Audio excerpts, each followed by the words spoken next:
area. Great, I'm looking forward to the talk.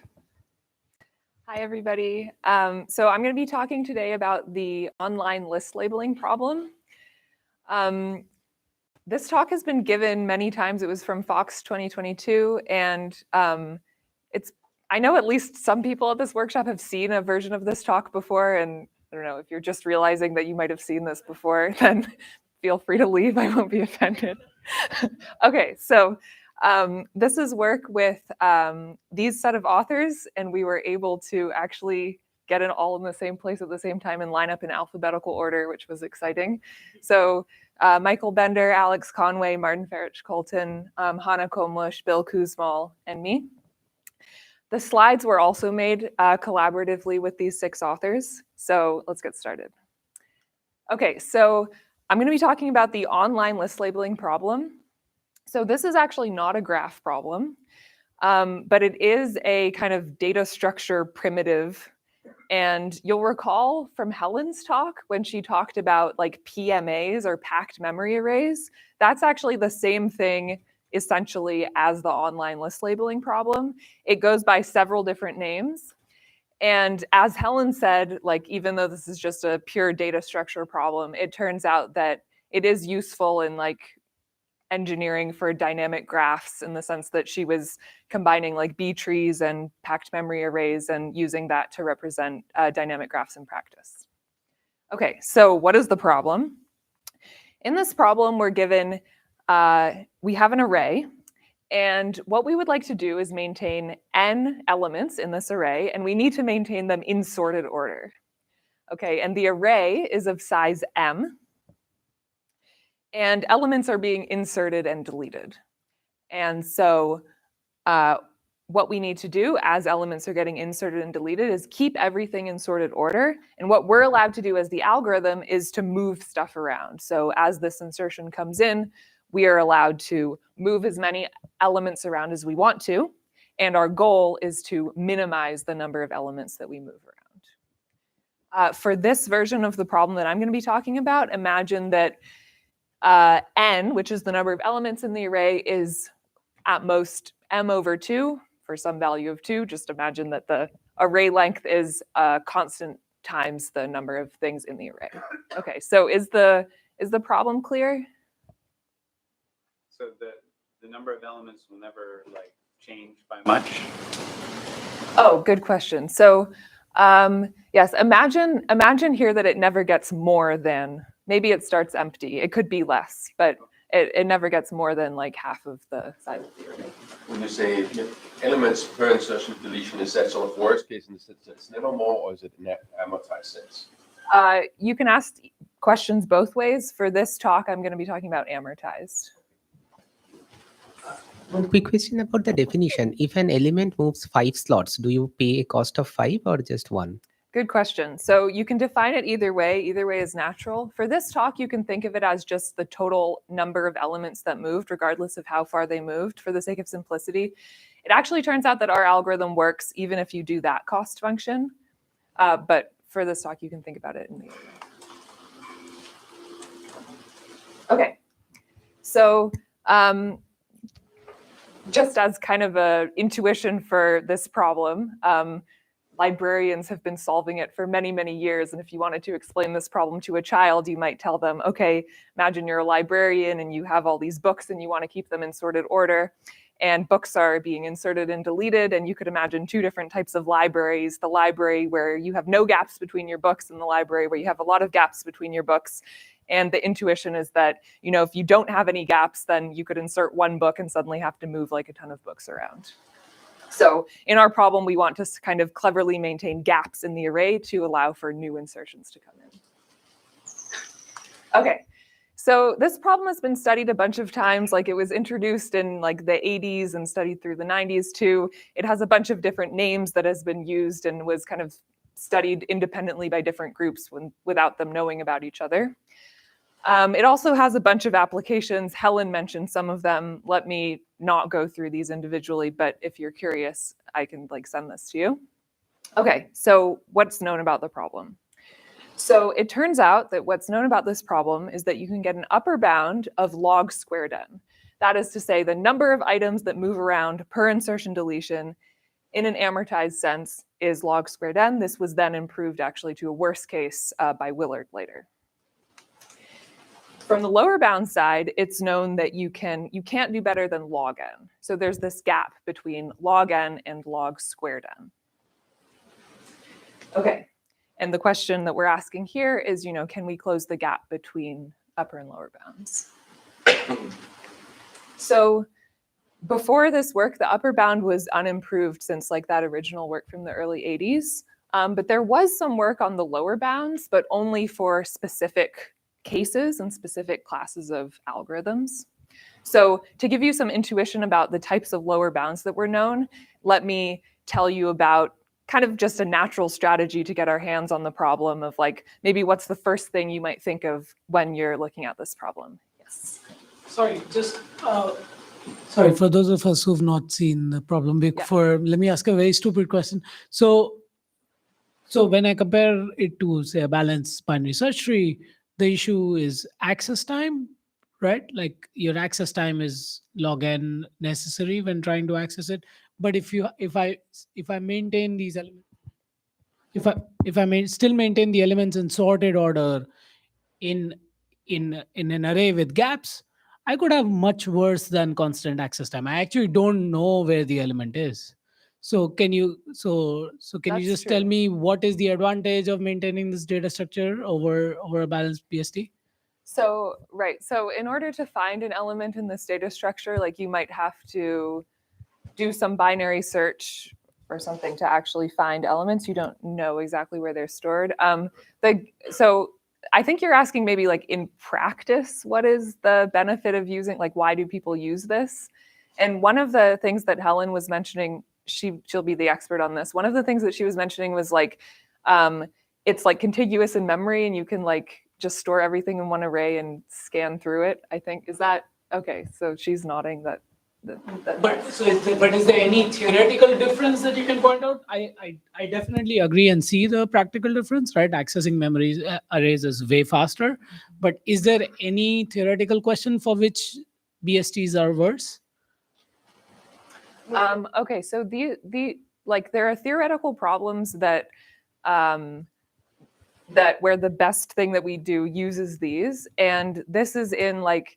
This is again like in the external memory model where you care about like this locality stuff. So for example, one of the biggest applications of this would be cache oblivious B trees. And those are theoretically defined and you get better bounds based on this. Oh yeah, I was gonna say,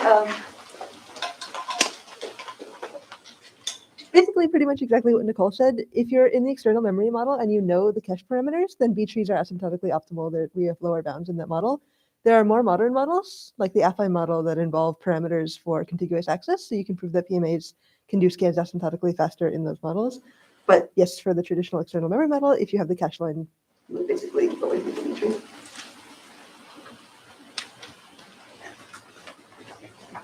Sorry. No, I guess one thing I was confused about, are we talking about upper and lower bounds in terms of competitive analysis or something different? Okay, good question. Yeah. So the upper and lower bounds we're talking about here are actually just what is the actual number? Like how many elements have to move around each time you do an insertion deletion? You could think about it in terms of competitive analysis, but it turns out for this problem, it's actually the same thing, because if you have an offline algorithm, it can do like constant number of moves per update. Like if you have an algorithm that knows all the insertions and deletions ahead of time. So for this problem, they're actually the same. So we're just counting number of items moved. Well, I mean, it was just thinking of practical use. Just sometimes you want to, sometimes I guess you just want to scan things in sorted order. Many algorithms would like to do that, and being able to do that just using consecutive array is much, much, much faster than trying to use pointers, for example. Any pointer structure is deadly. So there's another or something like that. Another answer to Sushant's question. Okay, good. So now let me tell you about some lower bounds for this problem that were known, but only for specific cases. And the specific cases are based on like an algorithm that you might consider like the first time you see this problem. So what a natural strategy for this problem is like, you know, you don't want intervals to become too dense with elements, because then if the adversary inserts into those intervals, you have to maybe do a lot of work to spread things out. And so a natural strategy is to say, okay, when an interval becomes too dense with elements, what we're going to do is just take a wider interval and spread out all the elements just completely evenly.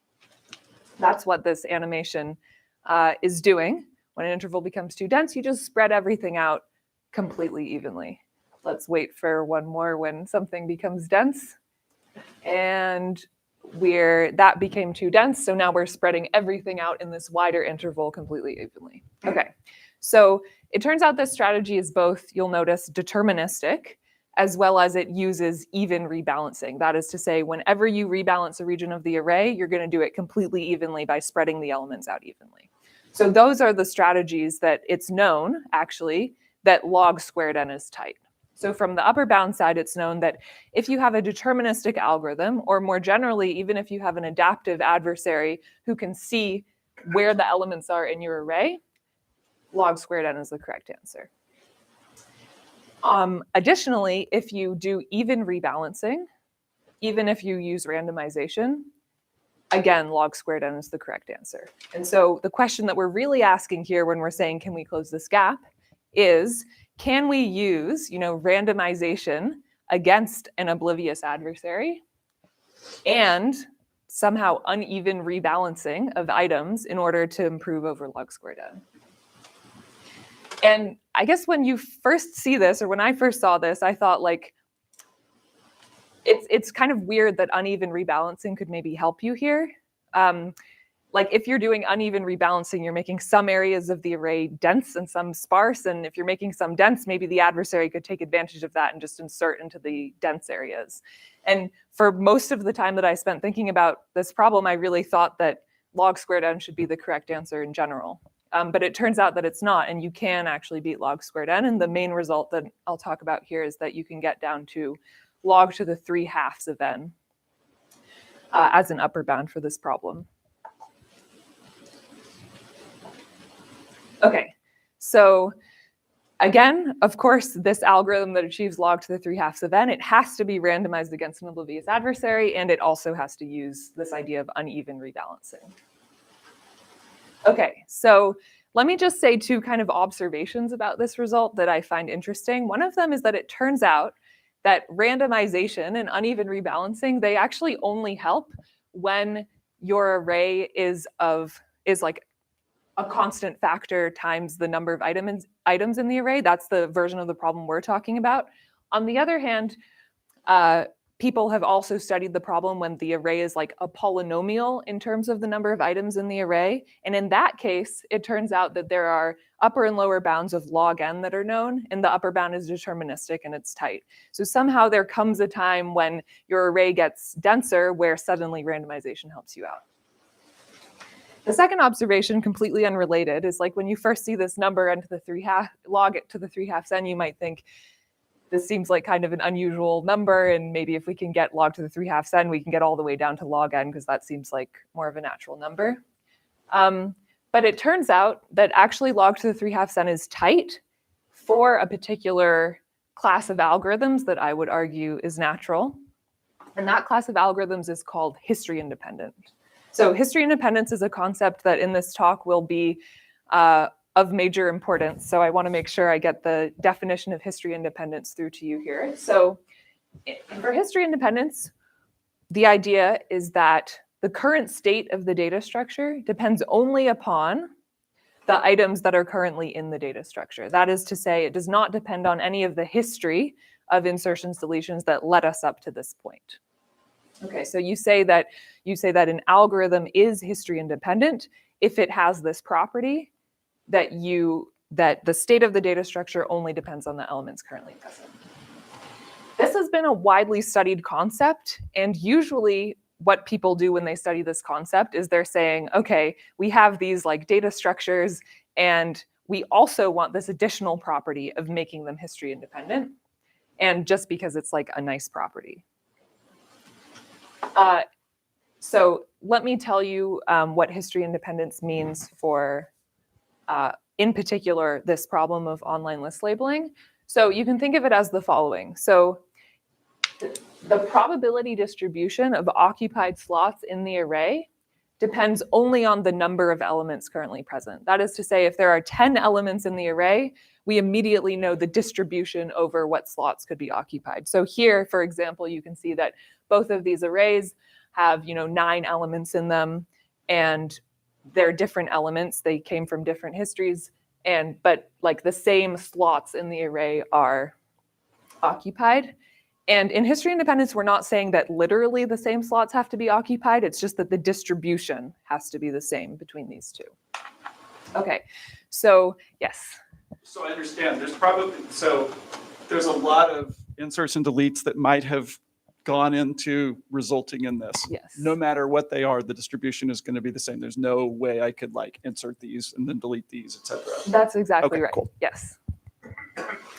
Okay, so what our result says is that we have a history-independent upper and lower bounds of log to the 3/2 n. So if you restrict to algorithms that only have this property of history independence, we know that the correct answer is log to the 3/2 n. That is to say, if you want to get anything below log to the 3/2, then you have to give up this property of history independence.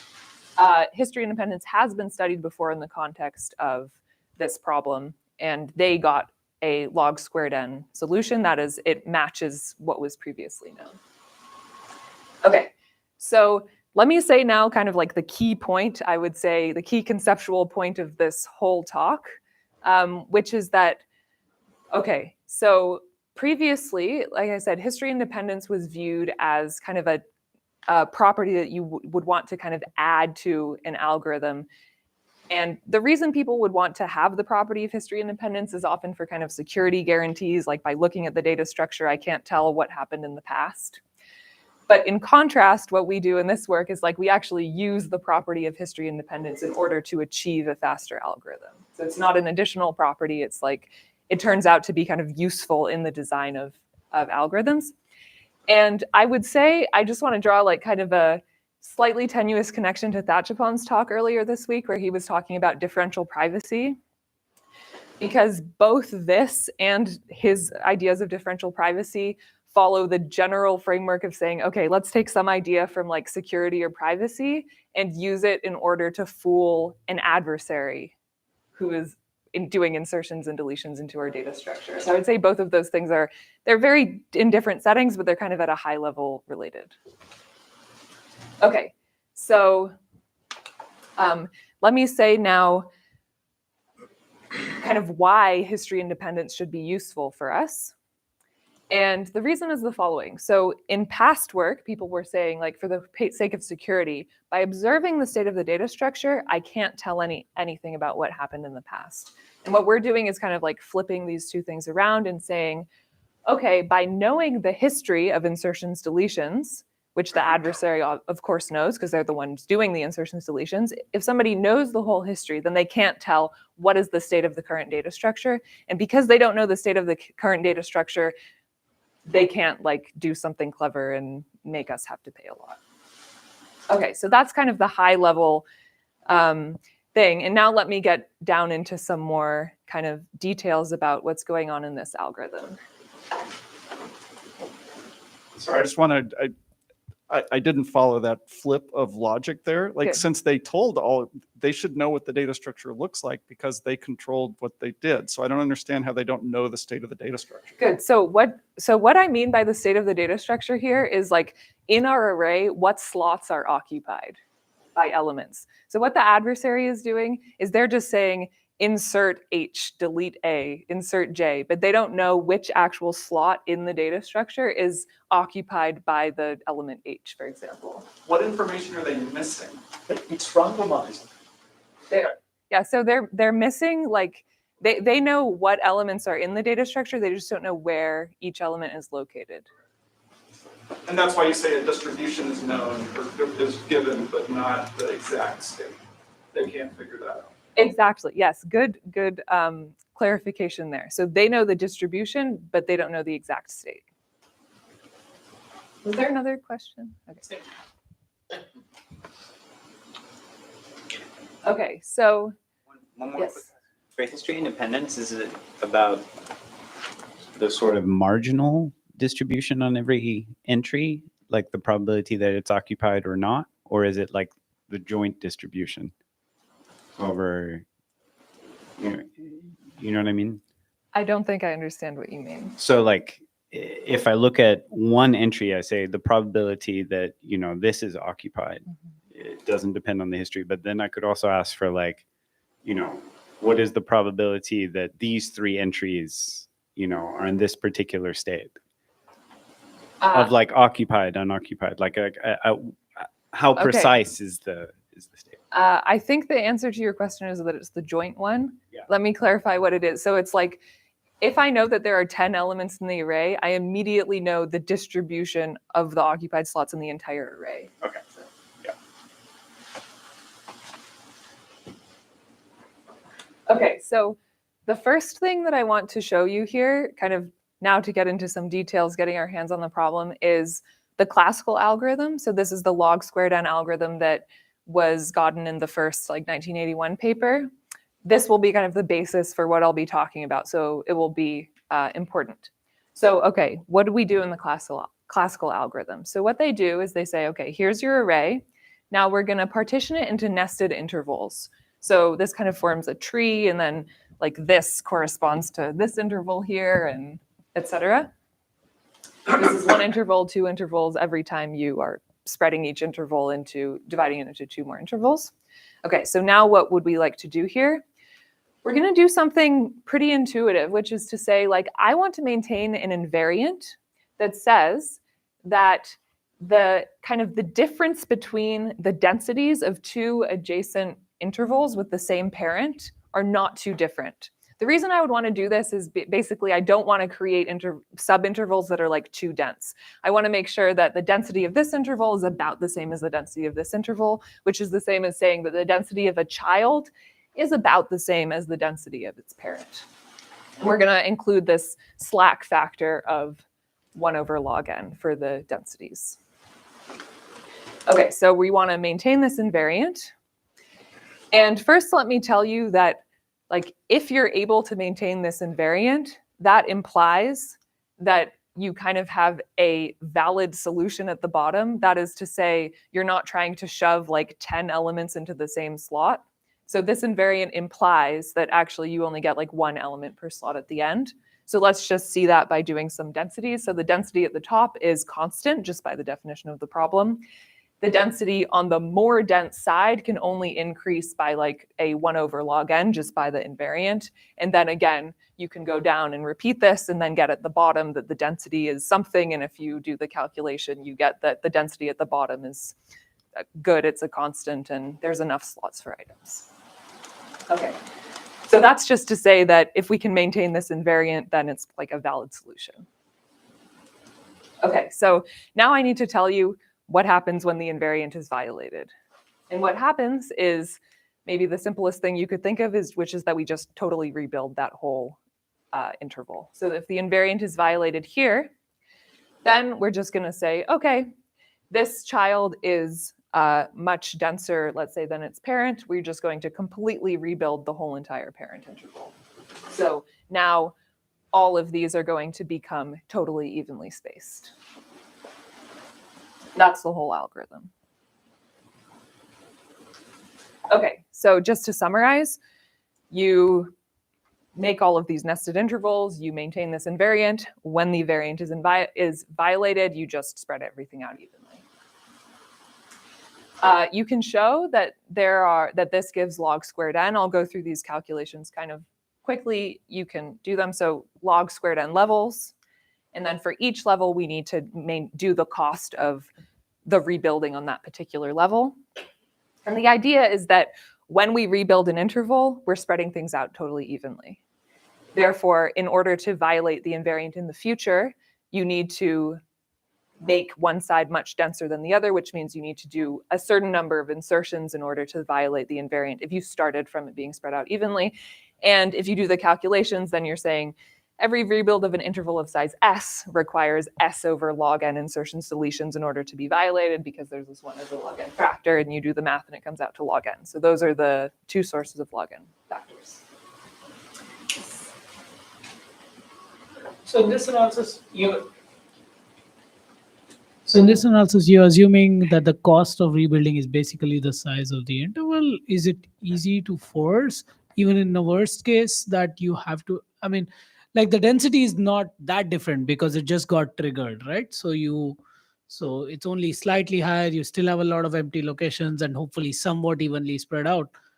What is a situation that can arise that will actually force you to move S elements in order to actually get it rebalanced between these two children? I see.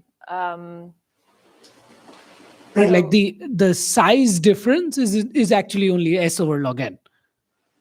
Right, Yes. the number of excess elements in one of the child. Yeah. Okay, so let's say you like insert a bunch of elements just like at the very beginning of the interval.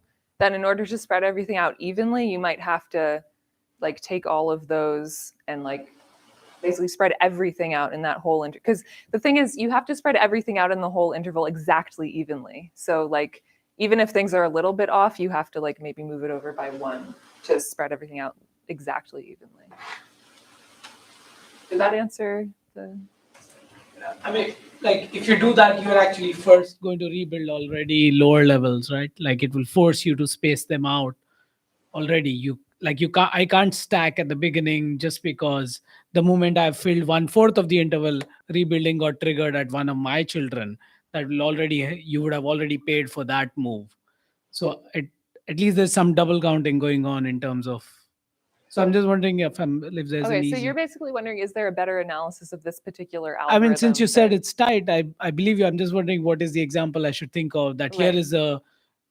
here is a bad scenario that can still arise in this analysis. Okay, I think maybe it's not easy to explain concisely. Maybe we can talk offline about this point.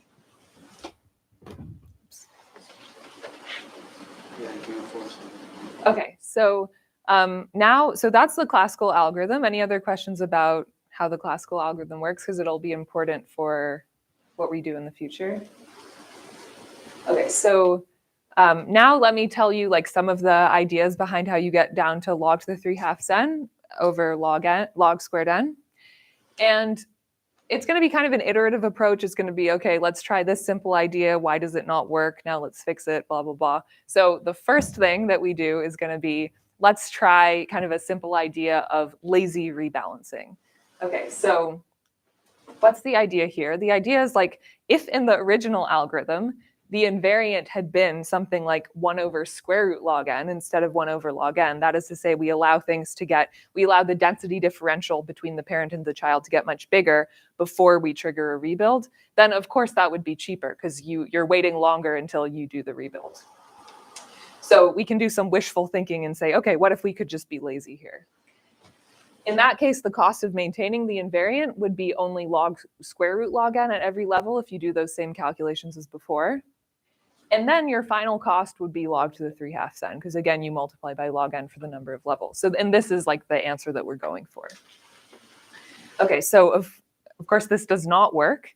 And the reason it does not work is because some intervals may overflow. That is to say, you'll recall the calculations from the previous one where I said, if you maintain that invariant, you are not trying to shove like 10 items all into the same array slot.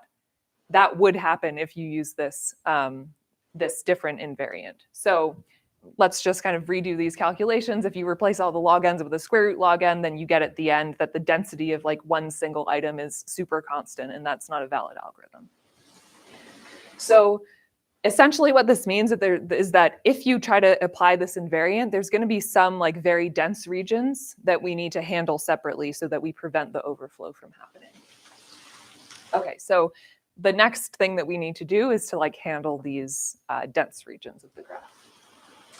Okay, so the first thing I want to argue here is like, even though there are some regions that are going to be of the array that are going to be experiencing this overflow, there's actually not too many.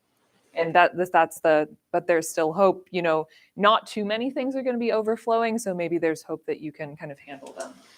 And the claim here is that only at most a 1 over polylog n fraction of the array slots are going to be having this like overflow problem. And you can see this using a relatively simple proof that I'll go through quickly, which is that, okay, so our claim is that only the small fraction of elements in the array experience overflow. And the proof idea is the following. So let's just pick a random location of the array. And then let's ask what's the probability that that one experiences overflow to use the probabilistic method. So in order to pick a random location in the array, we're going to pick a random sequence of nested intervals. And this random sequence of nested intervals, you'll notice you can calculate the density for each one. So, the density is something here, and then here, maybe we went to the denser child, or maybe we went to the sparser child, etc. But in any case, it forms a random walk. Like we are randomly choosing to go either to the denser child or the sparser child. And so by properties of random walks, you can say, okay, this is a random walk for log n steps. Each step is of size at most this 1 over square root log n, because that's our new invariant on the difference between the densities. And then you can get at the end that, like with high probability, the density at the bottom is only going to be a constant, which is good. And so the upshot of this thing is that with high probability over the number of steps in the walk, which is log n, you are not experiencing overflow. And on the other hand, at most, a 1 over polylog n fraction of the intervals do experience overflow. Okay. Yes. Is the inverse of with high probability polylog n? Good question. Yes. So in general, like we say that with high probability is like 1 minus 1 over polynomial in n.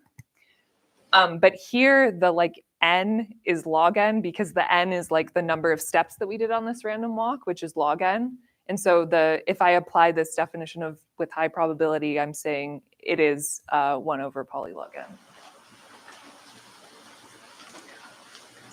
Okay, so now we've shown that we want to do this new invariant that does lazy rebalancing, and only a small fraction of intervals in the array experience overflow, but still we need to handle these places in the array that are very dense. And so what's the solution? Well, the solution is something quite intuitive, which is like, if your interval gets too dense and it looks like it's about to overflow, let's say it's like 9/10 fraction full or something, then we just revert back to the log squared n solution for that particular interval, which we already have. Okay, so to summarize, the situation that we're in is the following. So for the vast majority of the array slots, they're actually fast to update. If we're lucky and we get an insertion in one of these sparse areas, then we spend log to the 3/2 n. On the other hand, there are some dense areas that form 1 over polylog n fraction of the array. And those ones we're going to be reverting back to the log squared n solution. So these ones cost log squared n. And you'll notice here that in some sense, it seems as if we've made no progress whatsoever because the adversary, we're still vulnerable to the adversary, I'm claiming, because what's the adversary going to do in this situation? Let's just insert always into the dense spots and make you pay log squared n every single time. And then we haven't made any progress whatsoever over the classical solution. Okay, so now what we would like to do is kind of hide. Yeah. I thought you said it's oblivious.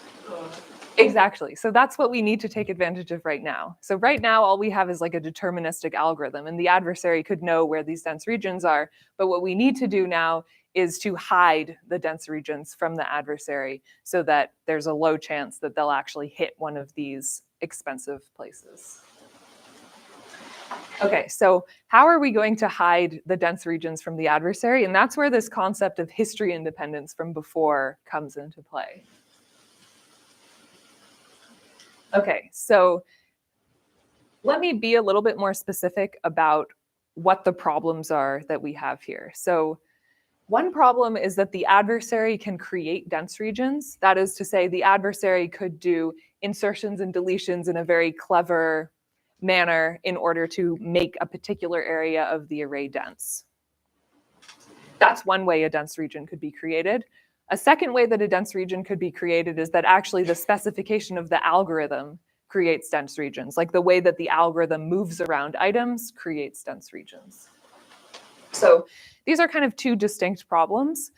And let's focus on the first one first. So the solution to the first one is this idea of history independence. So now I'm going to argue to you, like, if you had an algorithm that was history independent, then the adversary cannot create dense regions. Okay, so the question here is, like, why does history independence prevent the adversary from creating dense regions? And the answer is essentially, like, by definition. That is, by the definition of history independence, we know that the probability distribution of occupied slots depends only on the number of elements currently present. So whatever the adversary did in the past, they did some clever sequence of insertions, deletions to try to thwart you. Like, who cares? They didn't do anything because the distribution of occupied slots, it only depends on the fact that there's like 10 elements in the array. So it doesn't matter what the adversary did in the past. That is to say, if we had an algorithm that had this property of history independence, then we could say, okay, the adversary cannot like create, has no control over where the dense regions in the array are. Just a quick question about like the algorithm itself. Like, do you switch back and forth on regions between, like, so you said if a region gets too dense, you switch to the log square n regime, but do you also have to switch back? Yes, good question. Yes, you switch back as well.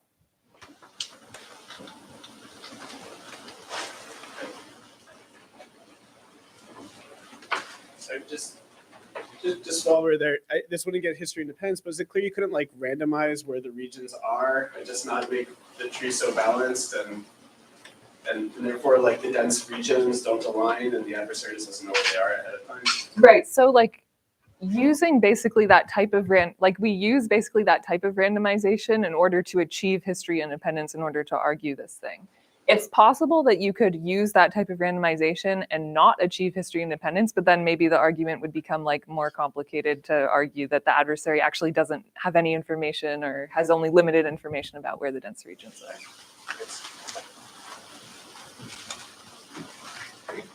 Okay, so then for the second issue, basically it's also solved by history independence. This is a detail in the algorithm that is maybe not even necessary. It just makes things easier, and I don't think it's very important conceptually. Basically, we do like a random shift to a history independent algorithm, which consists of inserting a random number of like dummy elements at the beginning of the end so that the like active region of the array is not clear to the adversary. I don't want us to dwell on that one too much. Basically, history independence is the important concept here for hiding the dense regions. Okay, so so far we've said, if we had a history independent algorithm, that would be great. We could hide these dense regions. But the problem is, okay, now we have to find a history independent algorithm, but some of our work was done for us by this prior work. So they got a log squared n cost history independent algorithm. And it turns out that the structure of their algorithm is similar to the classical algorithm in the sense that it uses the same like nested intervals, and you are rebalancing at certain times.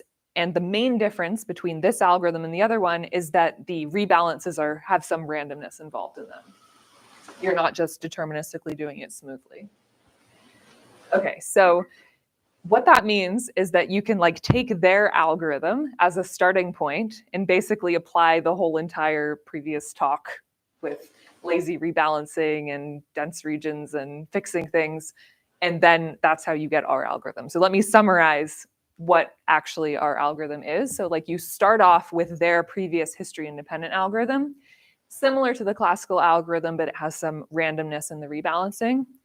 Then what you do is this like random shift thing, which I wanted to not dwell on. Then you do this lazy rebalancing thing, which is you're saying, again, the invariant of the density between the child and the parent is going to be relaxed to this like 1 over square root log n factor. And what this does is it speeds up the algorithm to log to the 3/2 n cost for most of the array. But then, of course, we still have these dense regions, and we have to revert back to the log squared n algorithm for these dense regions. The purpose of that is to prevent overflow. And again, you'll recall that the invariant for this part is this like 1 over log n density differential. And these are actually the only ingredients in the algorithm if you're allowed to allow yourself to have extra log-log factors. If you want to get rid of the log-log factors, then actually what you want to do is like smoothly vary the density threshold.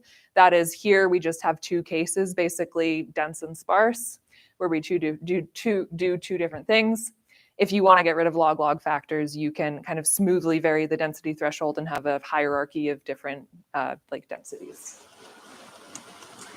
Okay, so that's essentially what I wanted to tell you about how the algorithm works. Any questions here? Can you say just something about what the randomization is inside the rebalancing? Yes. So it's actually not too difficult to describe. So the randomization and the rebalancing is like, okay, here's an interval. And you'll notice that in order to maintain the invariant, there's a particular set of vertices that could go in the middle of this interval. So like, for example, let's say like here are all my elements that are in this interval. If I decided to place I in the middle, that would be bad. That would mean that everything else was on this side and 0 things were on this side, and we would violate the invariant.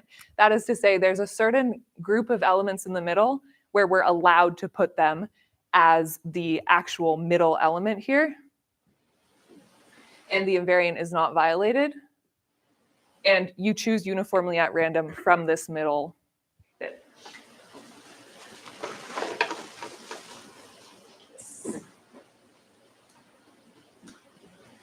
Could you comment on where this root log is coming from? Like, why not choose a different parameter? I'm sure it's coming from some Yes. balancing of Yes, parameters. it does come from somewhere.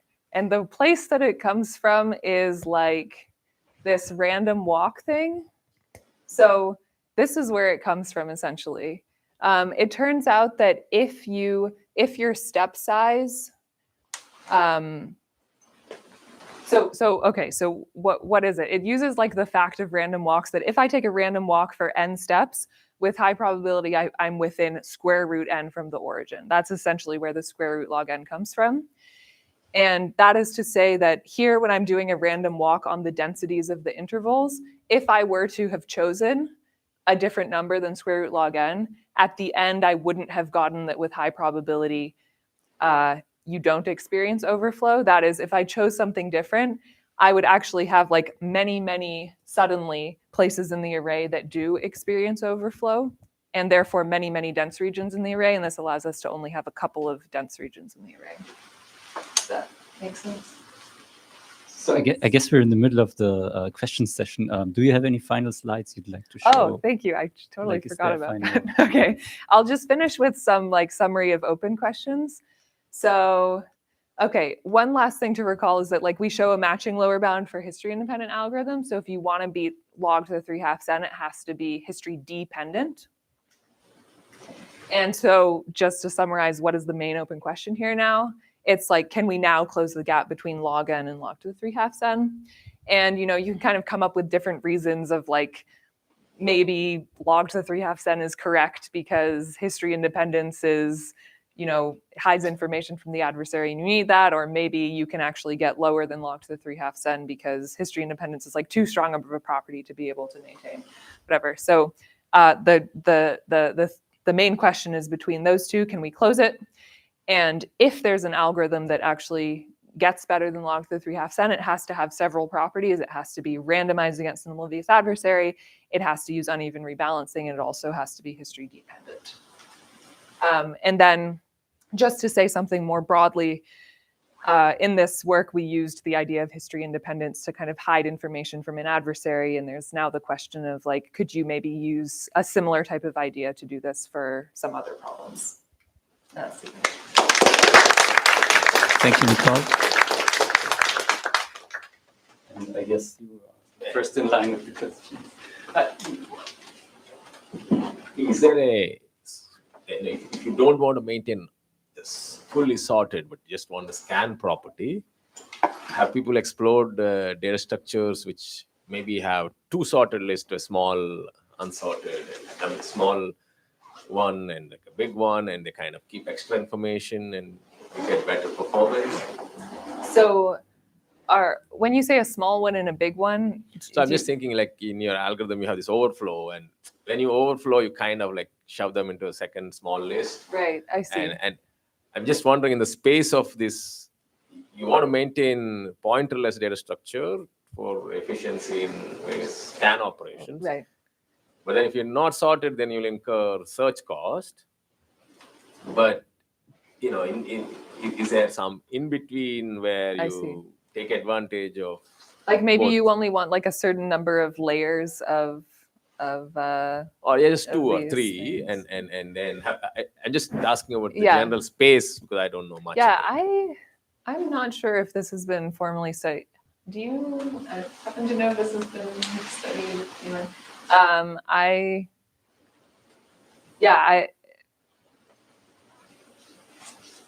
not sure if it has been studied. I mean, you're right that like we do a lot of work to try to make it one, and if you could just allow one more layer, it seems like it would make things a lot easier. Yeah. What about worst case at the time?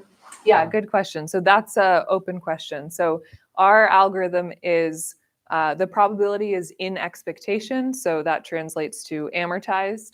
So getting worst case for log to the 3/2 n is a good open question. I don't know if you can say anything about it quickly, but can you say something about how you use history independence for the lower bound? History independence For the lower bound. for the lower bound. Yeah, I can say maybe like one kind of nugget from the lower bound. So the way that it essentially works is like you can imagine like if you you have like some interval of the array and you like insert a bunch of elements at the beginning of that interval and then you delete a bunch of elements at the end of that interval, then if you had 10 elements to begin with, you have 10 elements at the end because I inserted a bunch and I deleted a bunch. And what history independence says is that you have to have the same distribution at the beginning and at the end. But because I inserted a bunch of stuff at the beginning and deleted from the end, like now there's a lot more stuff at the beginning and I need to like spread that stuff out in order to get the same distribution at beginning and end.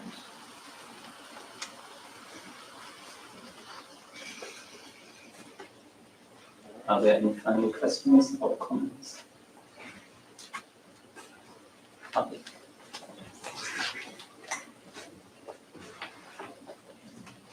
So I'm curious, what is the actual distribution of elements in the array? Like, is there an easy way to describe like I'm viewing the distribution as like maybe like a distribution of binary strings, 0 and 1, where 1 is like different elements in the array at that position.